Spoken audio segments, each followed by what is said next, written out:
여러분은 밤에 잠들기 전 어떤 생각을 하십니까? 내일 해야 할 일들, 자녀의 미래, 건강 문제, 경제적 어려움. 이런 생각들이 꼬리에 꼬리를 물고 이어지면서 잠을 이루지 못한 경험이 있으신가요? 아침에 눈을 뜨자마자 가슴이 답답하고 무거운 느낌이 드시나요? 기도는 하는데 여전히 걱정과 염려가 마음을 짓누르고 있지는 않으십니까? 성경을 보면 놀라운 사실을 발견하게 됩니다. 하나님의 사람들도 우리와 똑같이 걱정하고 염려했다는 것입니다. 베드로는 예수님과 함께 물 위를 걸을 때 바람을 보고 두려워하며 물에 빠졌습니다. 마르다는 예수님을 대접하느라 염려가 많아져서 동생 마리아를 원망하기까지 했습니다. 심지어 위대한 선지자 엘리야도 이세벨의 협박에 두려워 도망가서 내 생명을 거두어 가소서라고 기도했습니다. 그런데 이들에게는 공통점이 있었습니다. 바로 염려 속에서도 하나님께 나아가는 법을 알았다는 것입니다. 베드로는 물에 빠지는 순간 주여 나를 구원하소서라고 부르짖었고 예수님께서 즉시 손을 내밀어 구하셨습니다.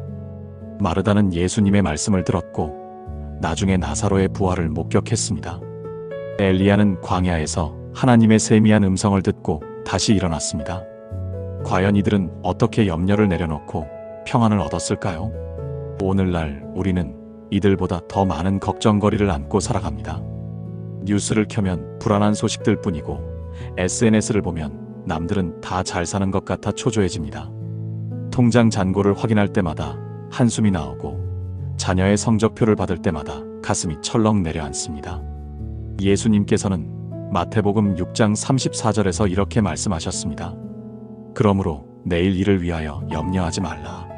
내일 일은 내일이 염려할 것이요 한날의 괴로움은 그날로 족하니라. 염려하지 말라는 명령입니다. 하지만 어떻게 염려하지 않을 수 있을까요? 그냥 걱정하지 말자 생각한다고 되는 것이 아니지 않습니까? 지금부터 성경 속 믿음의 사람들이 발견한 염려를 내려놓고 평안을 얻는 기도법 3가지를 함께 나누고자 합니다. 이 이야기를 끝까지 함께 걸어가시면 여러분도 하나님께서 주시는 초자연적인 평안을 경험하게 되실 것입니다. 준비되셨나요? 그럼 시작합니다. 첫 번째는 염려를 하나님께 구체적으로 아뢰는 것입니다. 많은 분들이 기도할 때 이런 실수를 합니다. 마음속에는 수많은 걱정이 있는데 하나님 앞에서는 하나님, 저를 축복해 주세요라고만 기도하는 것이죠. 마치 병원에 가서 의사에게 저 아파요라고만 하고 어디가 어떻게 아픈지 말하지 않는 것과 같습니다. 베드로전서 5장 7절을 볼까요? 너희 염려를 다 주께 맡기라. 이는 그가 너희를 돌보심이라. 여기서 맡기라는 말은 그냥 던져버리라는 뜻이 아닙니다. 구체적으로 하나님께 고백하고 아뢰라는 의미입니다. 마치 짐을 진 사람이 그 짐을 부두에 내려놓듯이 우리 마음의 무거운 짐을 하나님께 구체적으로 내려놓으라는 것이죠. 다윗의 기도를 보십시오. 시편 55편을 보면 다윗이 얼마나 구체적으로 자신의 염려를 고백했는지 알 수 있습니다. 하나님이여 내 기도에 귀를 기울이시고 내가 간구할 때 숨지 마소서. 내게 굽히사 응답하소서. 나는 근심으로 인하여 편하지 못하여 탄식하나이다. 다윗은 자신이 무엇 때문에 괴로운지 상세하게 고백합니다. 원수의 소리와 악인의 압제 때문이니이다. 그들이 죄악을 내게 더하며 노하여 나를 핍박하나이다. 내 마음이 내 속에서 심히 아파하며 사망의 위험이 내게 이르렀도다. 얼마나 솔직한 고백입니까? 다윗은 자신이 느끼는 두려움과 불안을 숨기지 않았습니다. 두려움과 떨림이 내게 이르고 황공함이 나를 덮었도다라고 고백하면서 심지어 이렇게까지 말합니다. 나는 말하기를 누가 나에게 비둘기 같은 날개를 주어 날아가서 편히 쉬게 할까? 내가 멀리 날아가서 광야에 머물렀으리로다. 도망가고 싶다는 솔직한 마음까지 하나님께 아뢰는 것입니다. 그런데 놀라운 것은 이렇게 구체적으로 고백한 후 다윗이 어떤 결론에 이르렀는가 하는 것입니다. 22절 말씀을 보십시오. 내 짐을 여호와께 맡기라. 그가 너를 붙드시고 의인의 요동함을 영원히 허락하지 아니하시리로다. 다윗은 염려를 구체적으로 고백함으로써 그것을 하나님께 넘겨드릴 수 있었던 것입니다. 한나의 기도도 마찬가지입니다. 사무엘상 1장을 보면 한나가 얼마나 깊은 염려와 고통 가운데 있었는지 알 수 있습니다. 한나는 아이가 없어서 남편의 다른 아내 브닌나에게 끊임없이 조롱을 받았습니다. 너는 왜 아이도 못 낳아? 하나님께 버림받은 거 아니야? 이런 말들이 한나의 가슴에 비수처럼 꽂혔을 것입니다. 해마다 실로의 성전에 올라갈 때마다 브닌나의 조롱은 더 심해졌습니다. 한나는 밥도 먹지 못했고 울기만 했습니다. 남편 엘가나가 내가 당신에게 10아들보다 낫지 않소? 라고 위로했지만 한나의 마음은 위로받지 못했습니다. 한나는 성전으로 가서 마음속의 모든 것을 하나님께 쏟아냈습니다. 입술만 움직이며 소리 없이 기도했지만 그 기도는 얼마나 간절했는지 엘리 제사장이 술 취한 줄 알았을 정도였습니다. 만군의 여호와여, 만일 주의 여종의 고통을 돌보시고 나를 기억하사 주의 여종을 잊지 아니하시고 주의 여종에게 아들을 주시면 내가 그의 평생을 여호와께 드리고. 한나는 자신의 고통, 수치심, 간절한 소원을 하나하나 하나님께 아뢰었습니다. 그리고 놀라운 일이 일어났습니다. 성경은 이렇게 기록합니다. 한나가 일어나 먹고 얼굴에 다시는 수심이 없더라. 아직 아무 응답도 없었습니다. 아이가 생긴 것도 아니었습니다. 그런데 한나의 얼굴에서 수심이 사라졌습니다. 무엇이 한나를 변화시켰을까요? 그것은 염려를 하나님께 구체적으로 아뢰는 순간 그 짐이 하나님께로 옮겨갔기 때문입니다. 히스기야 왕의 이야기도 놀랍습니다. 열왕기하 19장을 보면 아수르 왕 산헤립이 예루살렘을 포위하고 히스기야에게 협박 편지를 보냅니다. 내 하나님이 너를 구원하지 못할 것이다. 우리가 점령한 수많은 나라의 신들이 그 백성을 구원하지 못했는데 너희 하나님이라고 다르겠느냐? 이것은 단순한 군사적 위협이 아니었습니다. 하나님을 모독하고 히스기야의 믿음을 흔드는 심리전이었습니다. 히스기야는 얼마나 큰 염려에 빠졌겠습니까? 그때 히스기야가 한 행동을 보십시오. 그는 그 편지를 가지고 성전으로 갔습니다. 그리고 하나님 앞에 그 편지를 펼쳐놓았습니다. 여호와여, 귀를 기울여 들으소서. 여호와여, 눈을 떠서 보시옵소서. 산헤립이 살아계신 하나님을 모독하러 보낸 말을 들으시옵소서.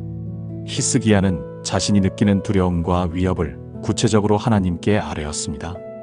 편지를 펼쳐놓음으로써 하나님, 이것 좀 보세요. 이 사람이 이런 말을 했습니다라고 구체적으로 고백한 것입니다. 그 결과가 어떻게 되었습니까?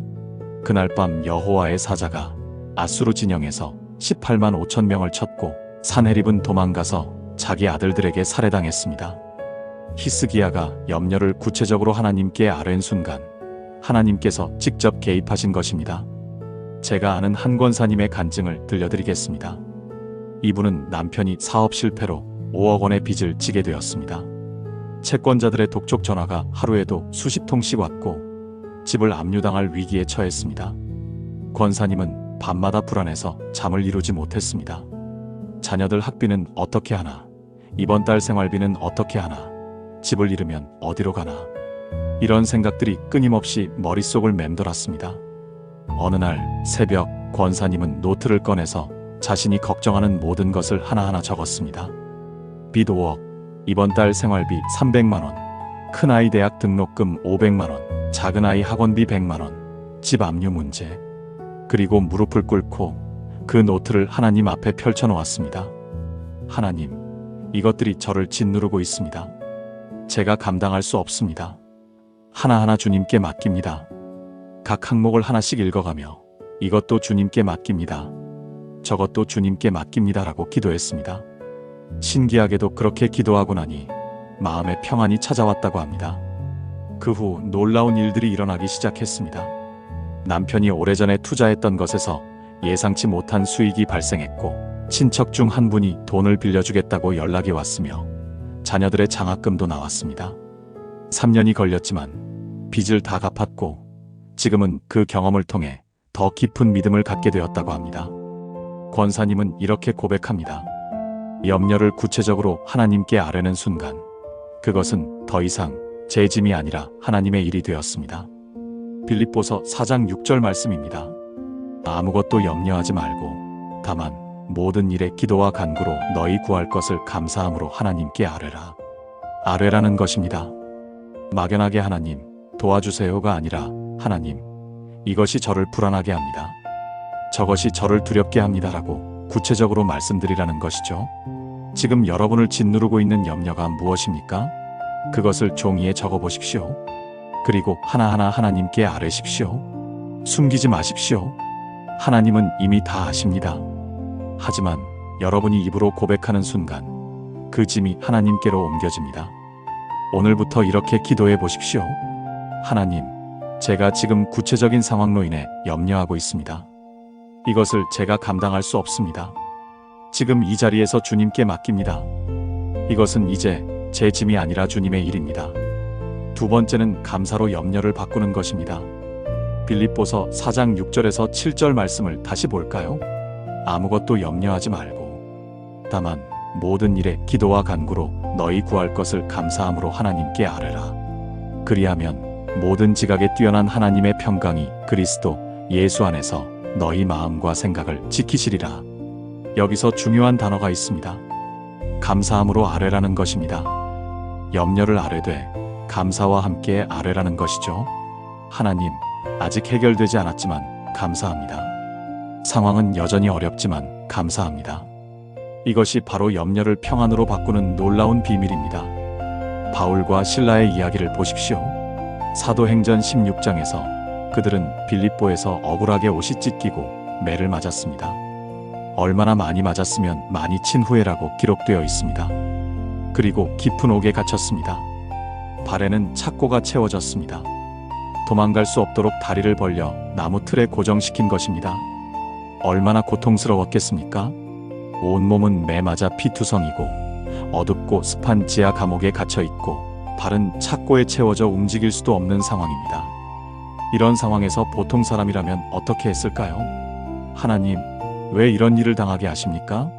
우리가 복음을 전하다가 이렇게 되었는데 어떻게 이럴 수 있습니까? 빨리 여기서 나가게 해주세요.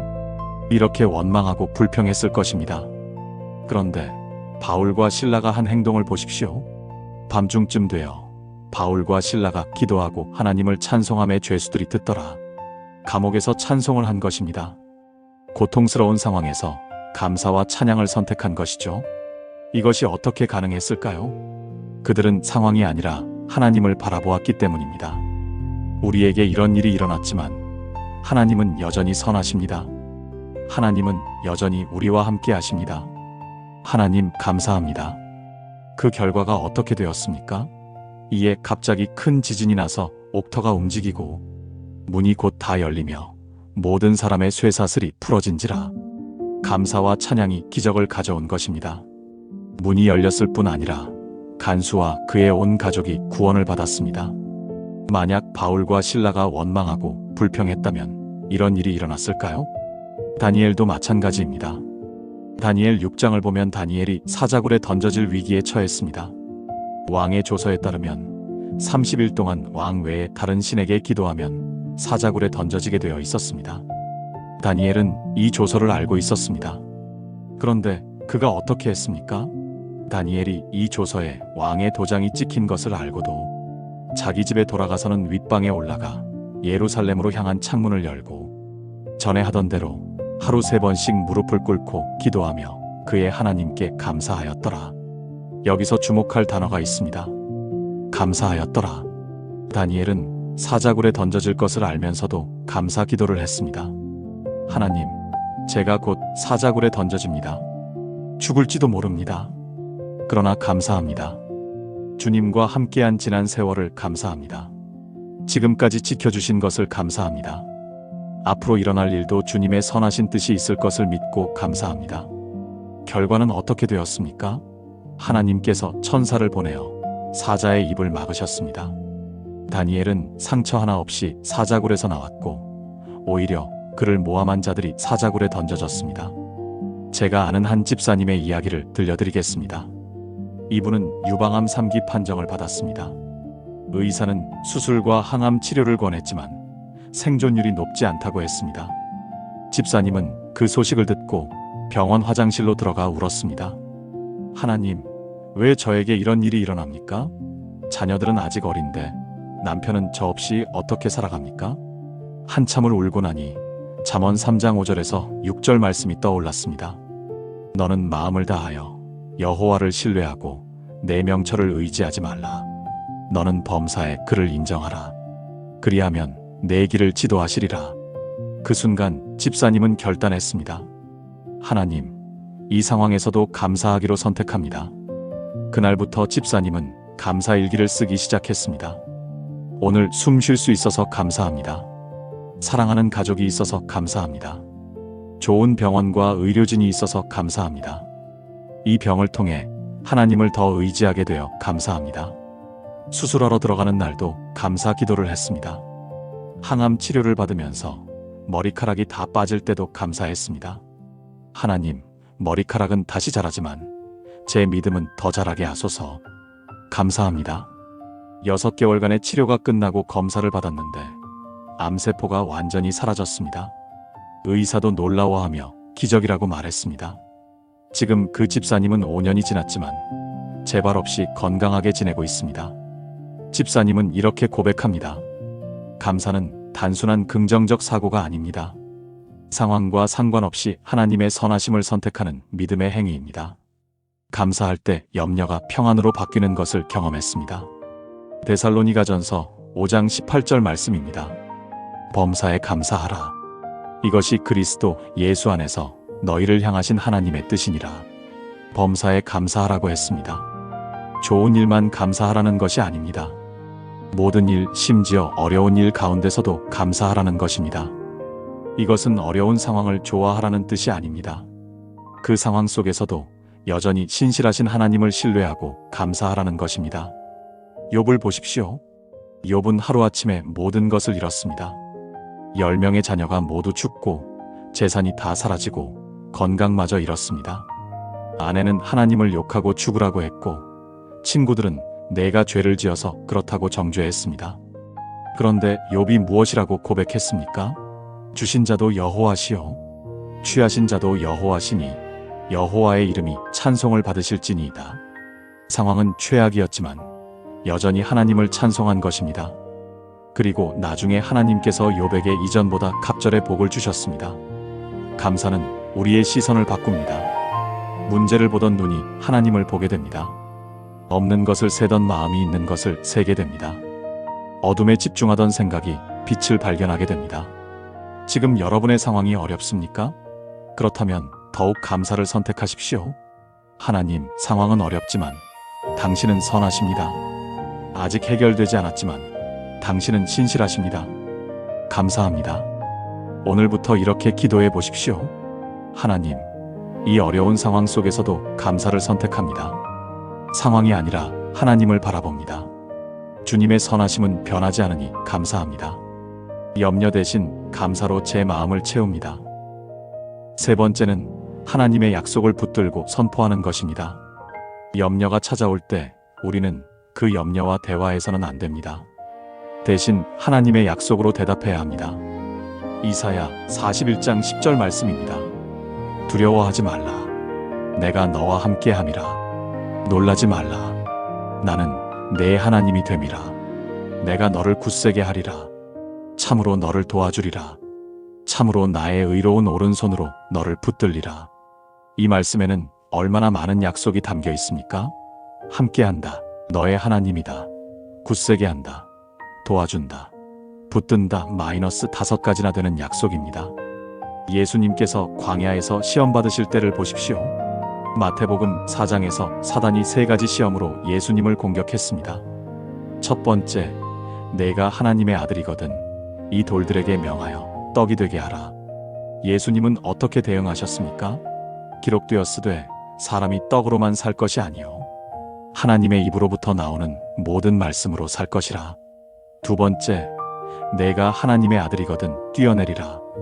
예수님의 대답은 또 기록되었으되 주 너의 하나님을 시험하지 말라. 세 번째, 만일 내게 엎드려 경배하면 이 모든 것을 내게 주리라. 예수님은 사탄아 물러가라. 기록되었으되 주 너의 하나님께 경배하고 다만 그를 섬기라. 3번 모두 기록되었으되라는 말씀으로 대답하셨습니다. 하나님의 말씀으로 사단의 공격을 물리친 것입니다. 우리의 염려도 마찬가지입니다. 염려는 사단이 우리에게 던지는 질문입니다. 내 미래는 어떻게 될까? 내 자녀는 괜찮을까? 이 문제를 어떻게 해결할 수 있을까? 이런 질문에 우리 생각으로 대답하면 더 깊은 염려에 빠집니다. 하지만 하나님의 약속으로 대답하면 평안을 얻습니다. 여호수아를 보십시오. 모세가 죽고 여호수아가 이스라엘을 이끌어 가나안에 들어가야 하는 막중한 책임을 맡게 되었습니다. 그 앞에는 요단강이 있고 여리고 성이 있고 가나안에 강한 민족들이 있었습니다. 여호수아가 얼마나 두려웠겠습니까? 모세 같은 위대한 지도자의 뒤를 이어 수백만 명을 이끌어야 한다는 부담감, 앞에 놓인 수많은 전쟁들을 생각하면 염려와 두려움이 밀려왔을 것입니다. 그때 하나님께서 여호수아에게 무엇이라고 말씀하셨습니까? 여호수아 1장 9절입니다. 내가 네게 명령한 것이 아니냐? 강하고 담대하라. 두려워하지 말며 놀라지 말라. 내가 어디로 가든지 내 하나님 여호와가 너와 함께 하느니라. 하나님은 3번이나 강하고 담대하라고 말씀하셨습니다. 그리고 약속하셨습니다. 내가 어디로 가든지 내가 너와 함께 한다. 여호수아는 이 약속을 붙들었습니다. 요단강 앞에서, 여리고 성 앞에서, 아이성에서 패배했을 때, 기브온 사람들에게 속았을 때, 5왕이 연합하여 공격해 왔을 때, 매 순간 여호수아는 하나님의 약속을 기억했습니다. 하나님이 나와 함께 하신다. 두려워하지 말라고 하셨다. 강하고 담대하라고 하셨다. 그 결과 여호수아는 가나안을 정복했고 여호와께서 이스라엘 족속에게 말씀하신 선한 말씀이 하나도 남김없이 다 응하였더라는 증언을 받았습니다. 다윗도 골리앗 앞에서 하나님의 약속을 선포했습니다. 사무엘상 17장을 보면 골리앗이 키가 거의 3m에 가까운 거인이었습니다. 갑옷의 무게만 60kg이 넘었고 창은 배틀채와 같았습니다. 이스라엘 군대는 40일 동안 그 거인 앞에서 떨고 있었습니다. 어린 다윗이 나서자 형은 내가 어디서 건방지게 나서느냐고 꾸짖었고 사울 왕은 너는 소년이여. 그는 어려서부터 용사라며 말렸습니다. 그러나 다윗은 골리앗 앞에서 선포했습니다. 너는 칼과 창과 단창으로 내게 나아오거니와 나는 만군의 여호와의 이름 곧 네가 모욕하는 이스라엘 군대의 하나님의 이름으로 내게 나아가노라. 오늘 여호와께서 너를 내 손에 넘기시리니. 다윗은 자신의 힘이 아니라 하나님의 약속을 선포했습니다. 그리고 물매 돌 하나로 골리앗을 쓰러뜨렸습니다. 제가 아는 한 목사님의 간증을 나누겠습니다. 이분은 개척 교회를 시작했는데 3년이 지나도 교인이 10명을 넘지 못했습니다. 월세를 내지 못해 건물주에게 쫓겨날 위기에 처했습니다. 목사님은 깊은 좌절과 염려에 빠졌습니다. 하나님, 제가 잘못 들은 것입니까? 목회를 그만두어야 합니까? 불안과 두려움이 밀려왔습니다. 그때 목사님은 성경을 펼쳤고 예레미야 29장 11절 말씀을 읽었습니다. 여호와의 말씀이니라.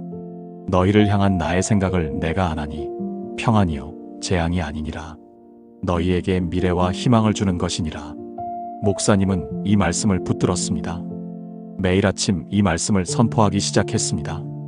하나님은 나를 향한 계획이 있으십니다. 그것은 평안입니다. 나에게 미래와 희망이 있습니다. 건물주가 월세 독촉할 때도, 교인이 떠날 때도, 가족들이 걱정할 때도 이 말씀을 선포했습니다. 염려가 찾아올 때마다 하나님의 약속은 변하지 않습니다라고 고백했습니다. 6개월 후 한 가정이 교회를 찾아왔습니다. 그 가정을 통해 다른 가정들이 연결되기 시작했습니다. 1년 만에 50명이 모였고 지금은 300명이 넘는 교회가 되었습니다. 목사님은 이렇게 고백합니다. 하나님의 약속을 선포하는 것은 단순히 말을 반복하는 것이 아닙니다. 그 약속이 나의 현실보다 더 크다는 것을 선언하는 믿음의 행위입니다. 로마서 4장 20절에서 21절 말씀입니다. 믿음이 없어 하나님의 약속을 의심하지 않고 믿음으로 견고하여져서 하나님께 영광을 돌리며 약속하신 그것을 또한 능히 이루실 줄을 확신하였으니. 아브라함은 약속을 확신했습니다. 99세에 아들을 약속받았을 때 인간적으로는 불가능했지만 하나님께서 약속하셨으니 능히 이루실 것을 믿었습니다. 여러분도 하나님의 약속을 붙들고 선포하십시오.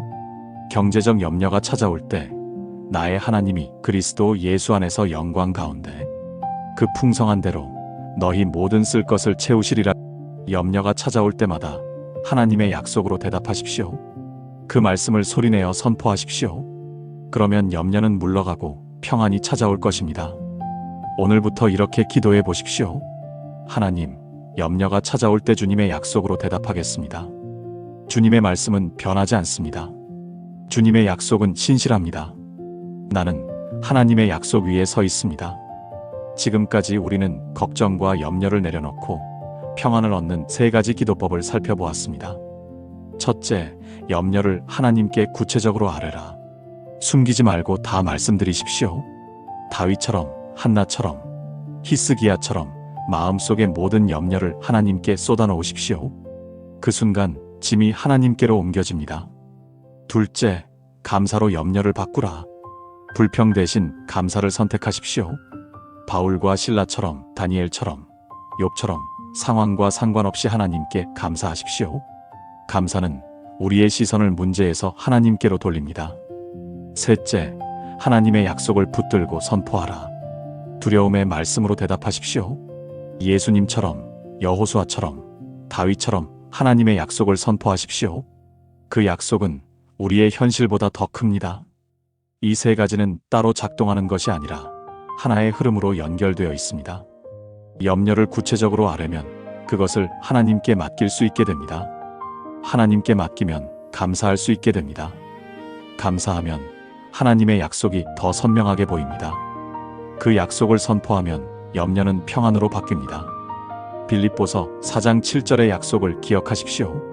그리하면 모든 지각에 뛰어난 하나님의 평강이 그리스도 예수 안에서 너희 마음과 생각을 지키시리라. 모든 지각에 뛰어난 평강입니다. 이것은 인간의 이해를 초월하는 초자연적인 평안입니다. 상황은 여전히 어려운데 마음은 평안한, 논리적으로 설명할 수 없는 그 평안을 하나님께서 주십니다. 지금 여러분을 짓누르고 있는 염려가 무엇입니까? 그것을 더 이상 혼자 짊어지지 마십시오. 오늘 배운 세 가지 방법을 실천하십시오. 염려를 종이에 적어서 하나하나 하나님께 아뢰십시오. 그리고 그 종이를 찢어버리십시오. 이제 이것은 제 짐이 아니라 하나님의 일입니다 라고 선포하십시오. 감사일기를 시작하십시오. 매일 밤 잠들기 전 최소한 3가지씩 감사한 것을 적으십시오. 한 달만 해보십시오. 여러분의 마음이 어떻게 변하는지 경험하게 될 것입니다. 하나님의 약속 카드를 만드십시오. 여러분의 염려에 맞는 성경 말씀을 카드에 적어서 지갑에 넣고 다니십시오. 염려가 찾아올 때마다 꺼내서 소리내어 읽으십시오. 만약 이 메시지가 여러분 마음에 울림을 주었다면 아래 댓글에 이렇게 고백해주세요. 하나님, 제 염려를 주님께 맡깁니다. 감사로 염려를 바꾸고 주님의 약속을 선포합니다. 하나님의 평강이 제 마음을 지키실 것을 믿습니다. 영상이 도움이 되셨다면 지금 염려와 불안 가운데 있는 믿음의 형제자매들과도 함께 나눠주세요. 여러분의 한 번의 공유가 누군가에게는 염려에서 벗어나는 하나님의 메시지가 될 수 있습니다. 하나님의 초자연적인 평강이 여러분의 마음과 생각을 지키시기를 진심으로 축복합니다. 염려 대신 평안이, 불안 대신 담대함이, 두려움 대신 믿음이 여러분의 삶을 가득 채우시기를 예수님의 이름으로 기도합니다.